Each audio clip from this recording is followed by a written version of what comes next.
Today on our special initiative, Citizens' Voice, we are once again visiting Gurgaon, this time to spotlight the problem of traffic mismanagement in the Millennium City.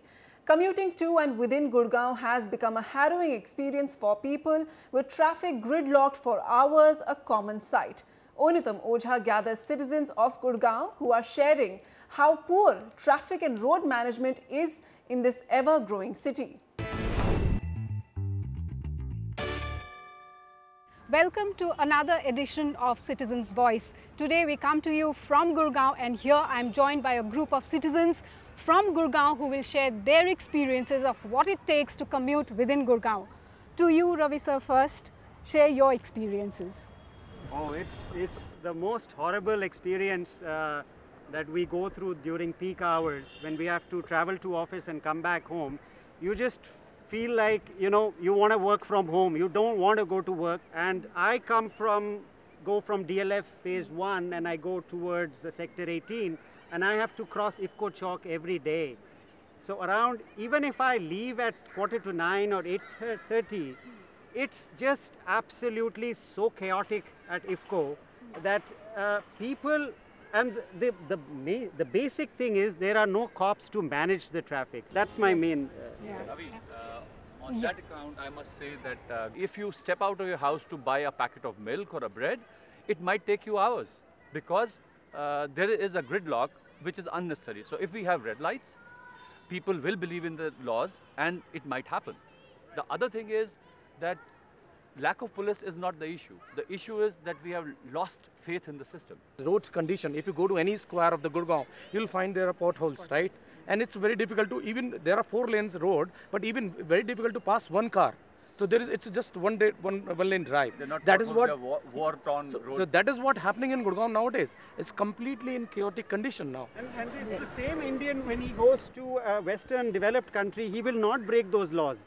The same Indian, because he knows the penalty is very high, and he's not going. And the moment he comes here, he'll do it. It's actually, if you see Gurgaon is a city of contrast. You are in your house, which is very decent, which is full of it's AC and everything. The moment you step out, it's a world of chaos. Right. You face chaos everywhere you move out in Gurgaon. I have been here for 10 years now, and I have not dared to use the public transport. So that's one area which needs real development, public transport. A world-class city cannot be there without a public transport. I mean, I don't find that public transport safe. They are not reliable. I mean, you see rickety buses going on Gurgaon roads for the past 10 years with government sleeping over it. They just talk about getting new buses, There are no bus stands even. So you can't, if you don't have public transport, forget the roads. My experience has been actually very harrowing. I keep talking to the drivers, and I have recently, about 2 months ago, I have also been assaulted by a driver. And of course, he assaulted me, he took away my phone, and first of all, I was actually speechless. Then, of course, I hit back and I took away my phone from him, and fortunately, I was just at the gate of my society. The guards gave him a good beating. Parikshit, there is, I think in my view, a very, very large issue. And the larger issue of Gurgaon is the fact that infrastructure which has been created for Gurgaon had no planning for the kind of people, the influx which has happened in Gurgaon. Today, the official reports say 16 lakhs, right?